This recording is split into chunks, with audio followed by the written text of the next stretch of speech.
Graham Ike delivered yet again on Saturday, but it was the supporting cast that crucially stepped up and secured a season-altering win for the Zags at Santa Clara.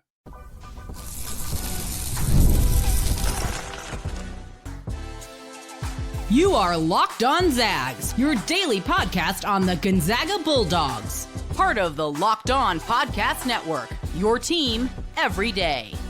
What is going on, y'all? Welcome into the Locked On Zags podcast, part of the Locked On Podcast Network, your team every day. I'm your host and longtime Gonzaga podcaster, Andy Patton, here to bring you news and updates on all things Zag athletics. Today's episode is brought to you by Mazda. Wins define the moment, putting in the work, that's what defines you. Stay tuned for highlights in this week's Moving the Game Forward. There's more to a Mazda because there's more to you. Well, Gonzaga secured a monster, crucial win over Santa Clara on Saturday night. It was a happy Valentine's indeed for Zag fans all over the place. Puts them in the driver's seat for a final WCC championship. We're going to talk about the seeding scenarios. This thing is not over yet. Gonzaga, Santa Clara, St. Mary's all in the mix. We'll talk about what it means, what it looks like now with Gonzaga's win. We're also going to take a look at this win at the Levy Center. Great performance from Graham Ike. We'll talk about that. We'll also talk about the key players who stepped up alongside Graham Ike in this 94-86 victory. Gonzaga sweeps Santa Clara on the year. They beat them at home by 12. They beat them here by 8. Neither game both games were closer than even those final scores indicate.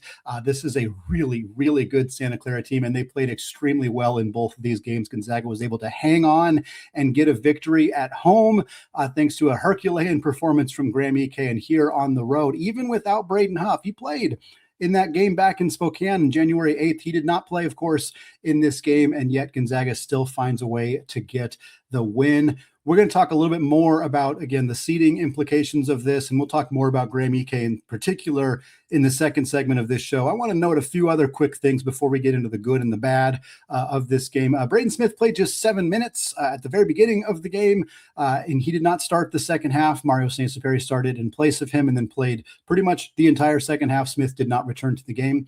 No report of an injury. I think it might have just been a changing of the guard, if you will. In this situation, Smith missed his first couple of shots. He had a couple of assists, no turnovers, but really didn't play all that well. I mean, it was just 7 minutes. So that's something to keep an eye on for sure. On that similar note, Steele Venters did not play in this game. It was a healthy scratch, a DNP coach's decision. First game of the year that Steele did not play. Kind of thought it would have been cool to see Steele play every single game for Gonzaga after missing 2 years, but we kind of been teasing that we thought he was falling out of the rotation. And in this game against a very athletic Santa Clara backcourt, he just didn't find his way onto the floor. But now we'll talk about the positives in this game. 3 Zags scored 20-plus points in this basketball game. 2 Zags scored the most points they've ever scored in a Gonzaga uniform. Again, we'll talk about Graham Ike in the second segment, but we'll talk about the other 2 Zags who scored 20 in this game. First, Tyon Grant Foster off the bench, 28 minutes, had 20 points. He had 7 rebounds, 3 assists, 2 steals, and a block. He did not have a turnover in this game. He shot 7 of 10 from the 2-point field. He shot 0 of 2 from 3 and 6 of 11 from the free throw line. Yet not the strongest performance from the free throw line, frankly. We'll talk about that in the not good section of the show because the whole team was not good from the free throw line. But Grant Foster was massive in this game. Again, Jalen Worley's been dealing with this injury to his thigh. He didn't play very much in this game. Tyon stepped up and played fantastic. Led second on the team in rebounds behind Graham Ike, second on the team in points behind both Graham Ike and Adam Miller, who we'll talk about in a second. Tyon was tremendous. Again, you want to see him make the free throws. It's certainly frustrating to see him leave 5 points on the table, but his ability to get fouled is so important. Alan Graves, I think second, third, maybe even first best player for Santa Clara, was in foul trouble most of this game. And a lot of that had to do with Tyon getting downhill and forcing him to contest him at the rim. It's such a valuable skill. And Tyon's ability to get fouled has been really impactful for Gonzaga, even when he's not putting those balls in the hoop. But yeah, you'd like to see that happen a little bit more consistently for him. Still, I think you could make an argument this was the best game Grant Foster's played all season long for the Zags. Adam Miller, there's no debate. This was the best game Adam Miller has played all season long for Gonzaga. He had 21 points in this game. That's the season high for him. His previous season high was 13. So a significant season high for Adam Miller. He shot 4 of 5 on 2-pointers, 2 of 4 from 3, 7 of 8 from the free throw line. He had a pair of assists, a pair of rebounds, and just 1 turnover. Here's the fun thing about Adam Miller's stat line.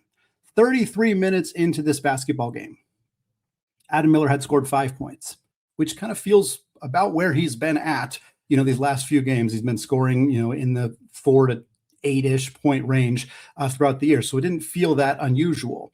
And then from the 6:52 mark of the second half until the end of the game, Miller scored 16 points, giving him 21 on the night. It was shocking to look at the box score and be like, oh, he actually tied Graham Ike for the most points in this basketball game. He did a lot of that damage at the free throw line. Again, 7 of 8 from the line. He also hit a 3 down the stretch of this game. He also had a fun alley-oop to Tyon Grant Foster, which was kind of the exclamation point for Gonzaga's win. It took it from an 8 to a 10-point lead in the final minute of the basketball game. Just so good to see this from Adam Miller. He was the only player on the team who made both a free throw and a 3-pointer in this game, which is not good in the sense that there should have been more players who at least had one of those two things, but still a great performance from Adam Miller. He was good defensively. He was crucial down the stretch. Again, the ability of the role players for this team to step up when needed has been paramount to their success, whether it's Davis Fogle, whether it's Tyon Grant Foster, whether it's Jalen Worley, whether it's Emmanuel Innocenti, who we're going to talk about now, because Adam Miller was not the only Zag to set his career high in a Gonzaga uniform on Saturday at the Levy Center. Emmanuel Innocenti scored 16 points for Gonzaga, breaking his previous high of 15, which he scored against Maryland in the Players Era Festival. He did score 19 as a freshman at Tarleton State, so not his career high, but his Gonzaga high. 16 points. Innocenti was 6 of 9 on 2-pointers. He was 0 of 3 from 3. He was 4 of 5 from the free throw line. Innocenti was shooting 50% from the free throw line. I think it was like 6 of 12, so it's a small sample size, but still, he was shooting 50%, and he went 4 of 5 from the stripe on Saturday. He also had 6 rebounds, 2 assists, a steal, and just 1 turnover. 5 of his 6 rebounds were of the offensive variety. He was an absolute wrecking ball, getting to the basket, jumping over guys, boxing out, getting second chance opportunities for Gonzaga. It was a huge part of their success. He did this last time against Santa Clara as well. In fact, he scored in double figures 4 times in a Gonzaga uniform this year. 2 of those times have been against Santa Clara. He scored 13 against them in Spokane, 16 here. I don't know if he's got some beef with Herb Sendek and the Broncos, but he played really well in this game. He also played 39 minutes. I think about that for a second. Emmanuel Innocenti was the guy that Gonzaga brought in from Tarleton State last year. He was a complete afterthought in a transfer portal class that also included Caleb Battle and Michael Ajayi, and was not a part of Gonzaga's rotation until like late January when he played in that Portland game. And then he started to get like 15, 18 minutes of playing time towards the end of the season, still averaged less than 2 points per game. Comes into this year with Gonzaga adding Miller and Tyon and Worley and everybody, and Venters gets healthy and is even going to start or is even going to play in the rotation. He ends up stepping into the starting lineup. And now in a crucial game, a quad 1 win for Gonzaga, a must-win road game, Innocenti plays 39 minutes. Unbelievable story of resilience and progression and just buying into the system for Innocenti. He was, not only did he have his 16 points, not only was he great on the glass, he was of course great as a perimeter defender, like he always is. Helped, stop Christian Hammond. He was also guarding Elijah Mahi a lot in this game. Just an all-around outstanding performance from him in this game. Other good things from Gonzaga, their dominance around the rim was unbelievable. They shot on 2-point attempts in this game. They took 46 of them. They made 33. That is 72%. 72% on 2-point field goals against Santa Clara, a big, long, athletic team. 72%. They had a 41 of 32 advantage on the glass. They had 12 offensive rebounds. Again, 5 of them came from Innocenti. Unbelievable stuff from Gonzaga around the rim.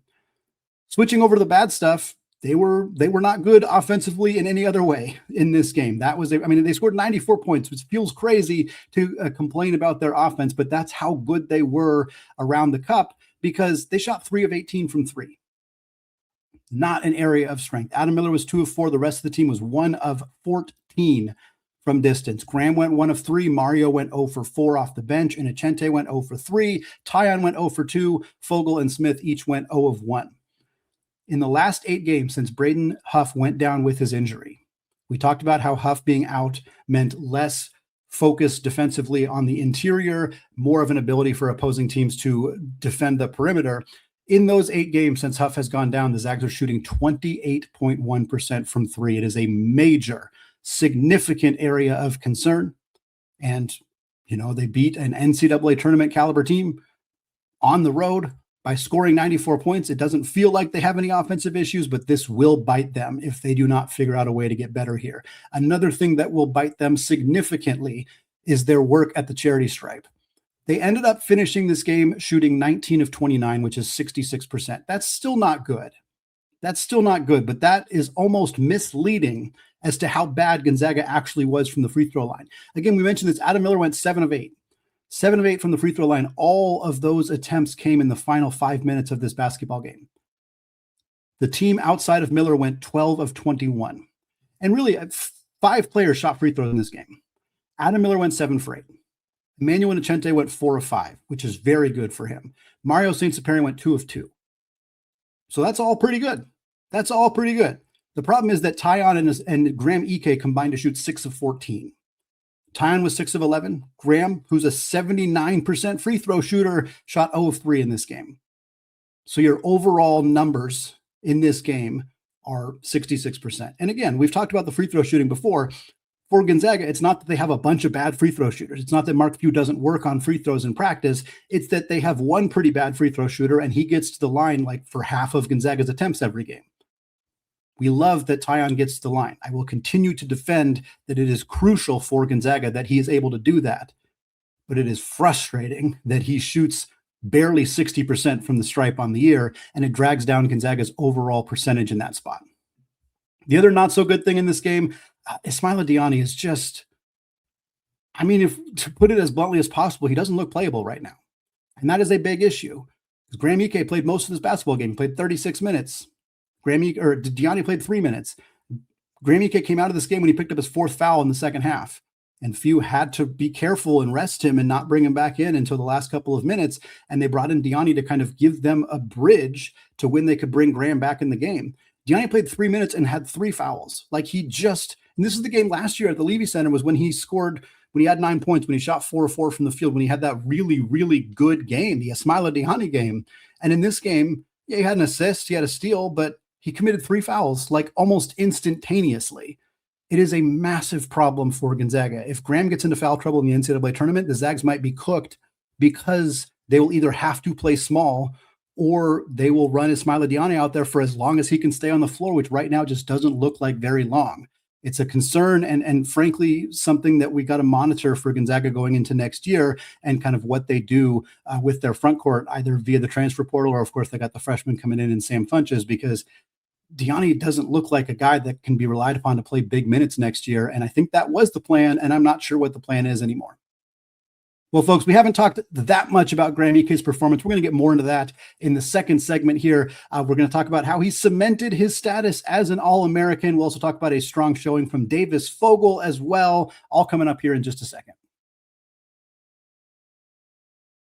But first, folks, you got workplace chaos, deadlines that are stacking up, inboxes overflowing, and the one position that you need to fill is still sitting open. When the pressure is on and you need the right hire, this is a job for Indeed sponsored jobs. Indeed sponsored jobs helps you reach the people who actually fit what you're looking for with skills, experience, and location so that you're not just hoping the right candidate stumbles across your post. And here's a stat that says it all. In the minute that I've been talking to you, companies like yours made 27 hires on Indeed, according to Indeed data worldwide. So if you're hiring, spend less time searching and more time actually interviewing candidates who check all your boxes. Less stress, less time, and more results. When you need the right person to cut through the chaos, this is a job for Indeed sponsored jobs. And listeners of this show will get a $75 sponsored job credit to help get your job the premium status it deserves at Indeed.com/podcast. Just go to Indeed.com/podcast right now and support our show by saying you heard about Indeed on this podcast. Indeed.com/podcast. Terms and conditions apply. Need to hire? This is a job for Indeed sponsored jobs. Folks, pint and a pie at the Space Needle is the perfect pregame spot before your night out in Seattle. The Space Needle's pint and a pie gives you the whole package: entry, a savory or sweet tip-top pie, and a pint of beer, wine, or a non-alcoholic drink, all for just $35 per person. Pint and a Pie is your launch pad to game night at Gonzaga's home away from home. The Space Needle is Seattle's most iconic destination, not just for the views, but for evening fun. And rather than trying to cram into a crowded sports bar right beforehand, why not enjoy a little space and a great view with your favorite beverage? Create a pregame story as iconic as the Space Needle itself. Look out over the city and look down at Climate Pledge Arena before you go inside. Whether it's date night, friend night, or you're just here for the deal of it all, come take your place on the horizon. It's only $35 per person, limited time offer, 21 plus only, ID required. Get your tickets at spaceneedle.com, minimum 2 required. All right, folks, segment 2, still Andy Patton, still Locked On Zags podcast, and we're still recapping Gonzaga's very crucial win on the road against Santa Clara on Saturday night. We're going to talk about the 5 keys to victory that we laid out on Friday's show. What did we think Gonzaga specifically needed to do in this basketball game in order to win? We're going to see how those things kind of ended up shaping up this contest. Key number 1, probably always going to be a key against Santa Clara. Got to have elite perimeter defense. We all remember what happened last year in Spokane when Adama Alphaball and Tyree Bryan and company hung 18 threes on the Zags and dropped 103 points. Gonzaga did a good job again on the perimeter against Santa Clara at home in Spokane, and they did an okay job here. A quick look at the box score will show you that Santa Clara shot 9 of 24 from 3. That's 38%. That's not good.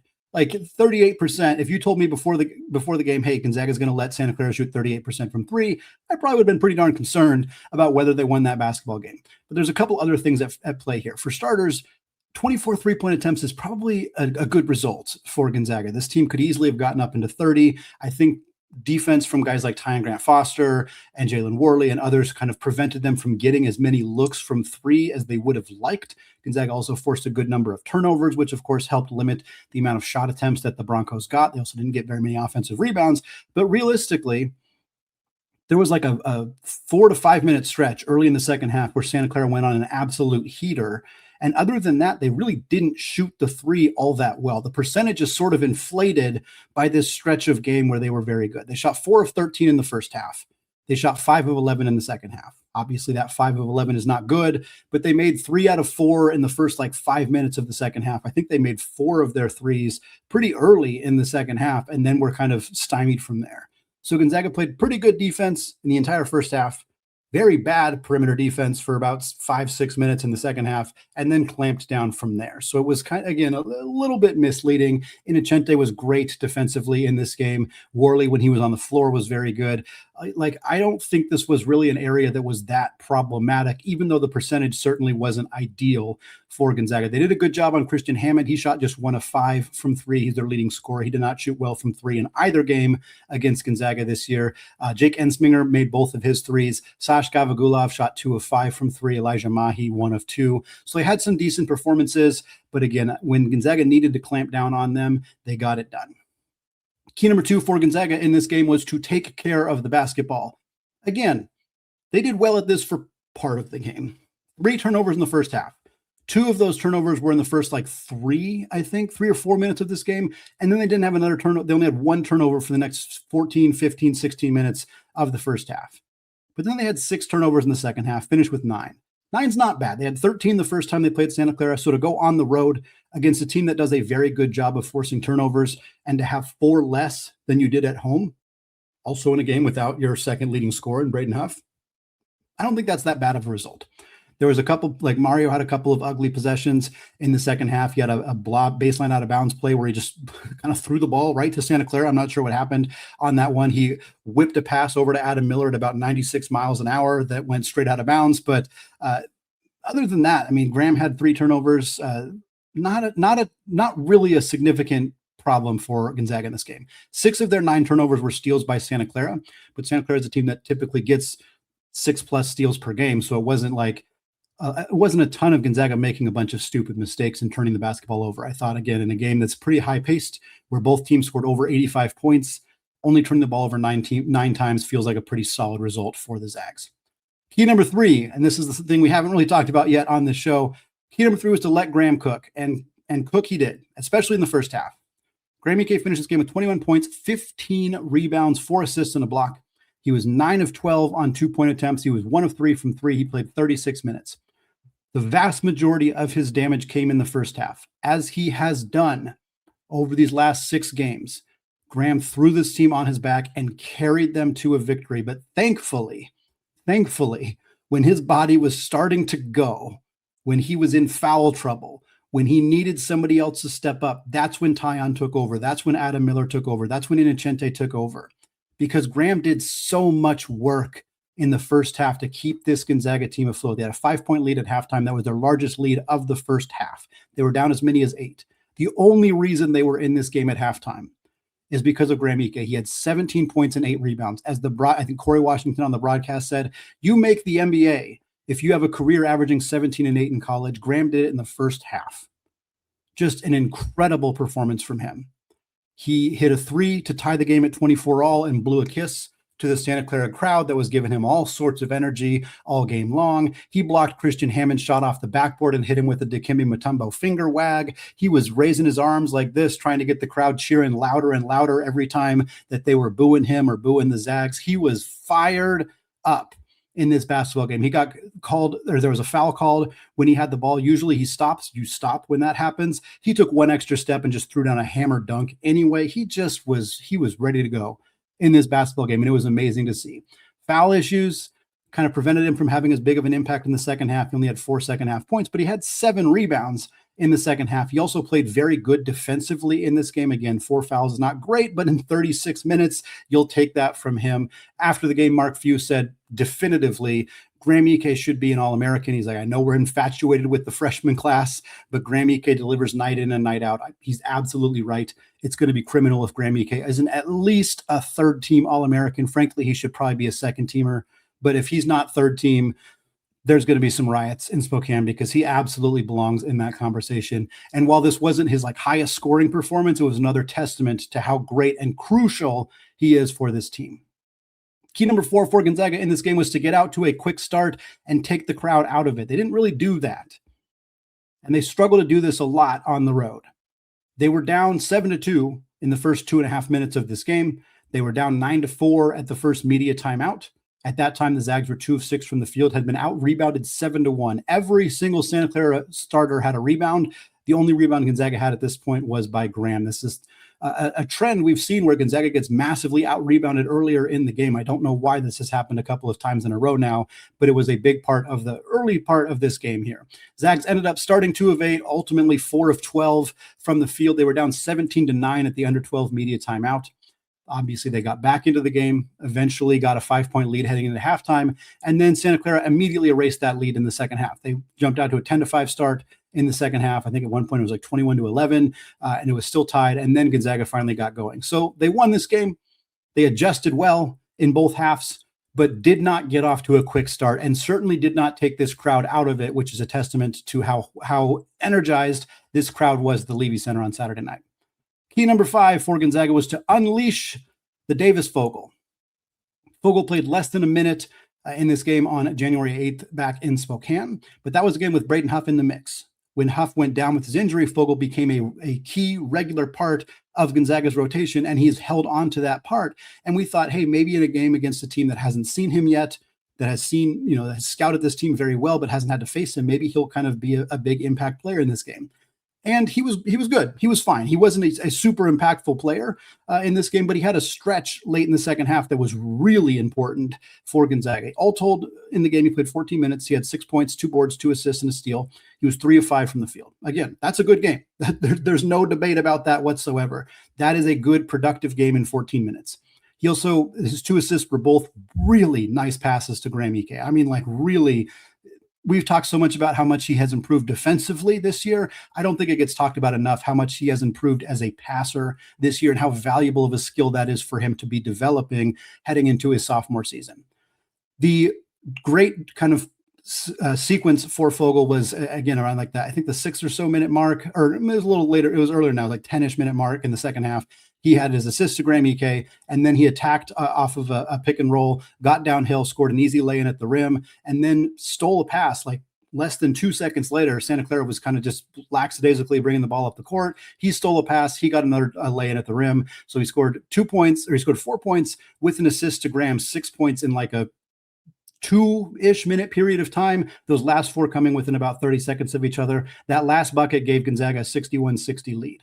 So he scored to make it 60-59, scored again to make it 61-60. Really big stuff from Fogle down the stretch in this game. Nice minutes from him. Again, continuing to prove he more than belongs in this rotation for Gonzaga as a true freshman. But we know this win was critical for Gonzaga, but we're going to talk about why, what it does specifically for the conference standings with 4 games to go for the Zags. We'll discuss all the possible scenarios leading into that finale against St. Mary's in Moraga, all coming up here in just a second. But first, folks, this is Mazda's moving the game forward for those who show there's more to the score than what's on the screen. How about Jalen Worley? We haven't talked about him much in this show because he wasn't super impactful in the game, but he is playing hurt. Mark Few said after the game that he is in a lot of pain. He's been dealing with his thigh bruise since the Portland game. He still started this game. He was still efficient offensively. He still got a couple of steals. You can just see that he is literally putting it all out on the floor in the absence of Braden Huff. And these are the moments that remind you what it really takes to raise the bar and be a championship caliber team. It's that extra work that goes in off the court. It's dialing in every single detail, giving it that extra fire, and in Worley's case, that never quit attitude. And Mazda puts that same passion into every model. Highlights are what make the reel, but what it took to get there, that's what makes it count. And there's more to a Mazda because there's more to you. Folks, today's episode is also brought to you by FanDuel. If you've ever wanted to experience the NBA Finals live and in person, FanDuel is giving you the chance to turn that dream into a reality with their NBA sweepstakes. Here's how it works. Use your profit boost on any NBA future and you'll automatically be entered for a shot to win an NBA Finals trip for 2. That's right, flights, tickets, the whole experience. If you're already looking at the board and thinking about which team can make a deep run, this is the perfect time to lock that in. I love futures at this time of year. Whether it's picking a team to win the championship, picking a team to grab a conference title, it adds that extra layer of excitement to every game down the stretch. And now not only can your pick win you cash, it can also send you to the finals. And it is big Monday today in college basketball. Iowa State 1.5-point favorites at home against the now #1 team in the Big 12, the Houston Cougars. Massive game. Check it out on ESPN and visit FanDuel.com to get started. Use your profit boost on an NBA future and get entered for your chance to win a trip to the NBA Finals. Play your game with FanDuel, the official sports betting partner of the NBA. All right, folks, segment 3, still Andy Patton, still Locked On Zags podcast. And we're closing out the show still talking to some extent about Gonzaga's win over Santa Clara on Saturday. Instead of talking about the details in game at the Levy Center, we're going to talk about what this win means for Gonzaga, what it means for Santa Clara, and what it means for the other teams still vying for a conference championship, the Gales of St. Mary's. St. Mary's played on Saturday as well at the same time as Gonzaga. They got themselves a win over the Pacific Tigers, who incidentally is the 4th place team in the WCC. So the top 4 teams all played each other on Saturday. If you did not know that Pacific was the 4th place team in the WCC, I do not blame you, but they have actually been in 4th place for most of the season, at least for about the last month or so. Here's where we're at right now. Gonzaga is 13-1 in the WCC, 13-1 in the WCC. They have 4 games remaining. They're at San Francisco on Wednesday. They're home against Pacific on Saturday. And then next week, they have Portland at home on Wednesday. And then, of course, they close in Moraga against the Gales on Saturday. Santa Clara is 13-2, meaning they are a half game back of Gonzaga. And they have just 3 games left. Their next game will be Saturday at San Francisco. Then they are at St. Mary's, and then they're home against Oregon State. St. Mary's is 12-2 in conference, meaning they are 1 game behind Gonzaga, and of course a half game behind Santa Clara. They also have 4 games left, like Gonzaga. Their next games are at Seattle U, at Washington State, home against Santa Clara, home against Gonzaga. Assuming all 3 of these teams beat everybody else, and right now, the only team that has lost to somebody outside of the top 3 teams is Gonzaga, and their loss, of course, to the University of Portland. So if we assume that holds steady and that Gonzaga wins their next 3 games, that Santa Clara beats San Francisco and Oregon State, and that St. Mary's beats Seattle U, Washington State, that means we're in a position where the Zags will be 16-1 heading into their finale against St. Mary's. The Broncos will be 15-2, depending on how they do against St. Mary's. and the Gales will be 14-2, depending on how they do against Santa Clara and Gonzaga. Let me put it a different way, a simpler way. If Gonzaga beats San Francisco, Pacific, and Portland, if they win on the road against the Dons, which is a quad 2 game, if they win at home against Pacific and Portland, they will win the WCC. Period. As long as they win those 3 games, there is no other situation that could possibly change that. They will be at least the co-regular season champions. But again, they will be the number 1 seed in the WCC tournament, guaranteed, if they win those 3 games. Here's how. If they win those 3 games, they'll be 16-1 heading into the final game against St. Mary's. If Santa Clara beats St. Mary's in the head-to-head game that they have left, that means the Gales will have 3 losses. At that point, the Gales have 3 losses and the Zags have 1 loss. It doesn't matter. They will be ahead of St. Mary's regardless. If Santa Clara wins every game they have left, they and Gonzaga will be tied with 2 losses. The tiebreaker is your head-to-head regular season matchup. Gonzaga obviously swept Santa Clara, therefore they win. It would be a tie in terms of the actual regular season championship, but Gonzaga would get the number 1 seed in the WCC tournament because they will have won the tiebreaker over Santa Clara. If St. Mary's beats Santa Clara in their head-to-head matchup, that would mean that the Gales would be 15-2 and the Zags would be 16-1 heading into that matchup in Moraga. That puts a little bit more pressure on the line. If Gonzaga beats St. Mary's, they win the WCC outright. They win it. They are in first place. Boom. Fantastic. If they lose, that means that they are tied with St. Mary's, both teams being 16-2. The next kind of tiebreaker is determined by head-to-head. They will have split the regular season. The next tiebreaker after that is your record against the next best team in the conference, which would be Santa Clara, which would mean that Gonzaga is winning the WCC because they swept Santa Clara and because St. Mary's split the regular season with Santa Clara if they win this second game. So that emphasizes how important this win was for Gonzaga because they now have all of the tiebreakers. Because they swept Santa Clara, they have the tiebreaker directly against Santa Clara. Because they swept Santa Clara, they also have the tiebreaker over St. Mary's because they will have had a better head-to-head record against the Broncos than the Gales will have. Hopefully that makes sense. Obviously, this is the explanation based on all of these teams continuing to win their other games. That is not a guarantee. San Francisco in particular is in a position to play a major spoiler as they are playing at home against both Gonzaga and Santa Clara down the stretch. Now, obviously, the home game for them against the Gonzaga is at the Chase Center. San Francisco also has just not played all that well. I'm currently have on my second monitor here their game against San Diego, which is going on Sunday afternoon, and they are losing in the second half. We'll see if they pull out a victory here. Obviously, Seattle U and Washington State have an opportunity to take down St. Mary's at home. Oregon State has a chance to take down Santa Clara on the road. Obviously, Pacific and Portland are both. I know Gonzaga lost to Portland. I tell you right now, I don't think that's going to happen again, especially not in Spokane. But there are different scenarios that could happen. But if we assume that these teams take care of business against the non-top 3 teams, that's kind of how this is going to go down the stretch for Gonzaga this season.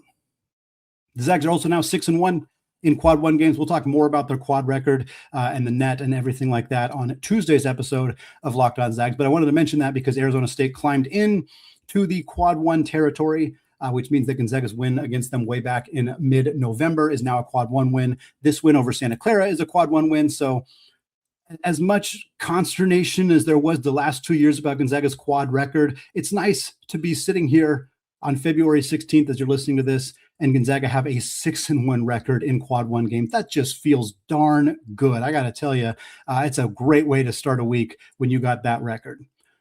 That's going to do it for me today here. Thanks again, folks, for making the show your first listen or watch of the day. We'll talk more AP Net. We'll talk some other stuff on Tuesday's show. Wednesday, we'll get you ready for Gonzaga's road tilt against the Dons of San Francisco. And then, of course, later in the week, we'll get ready for Gonzaga's lone matchup and probably final matchup for a while against the Pacific Tigers. Thanks again, folks. Have a fantastic rest of your day. And, of course, as always, go Zags.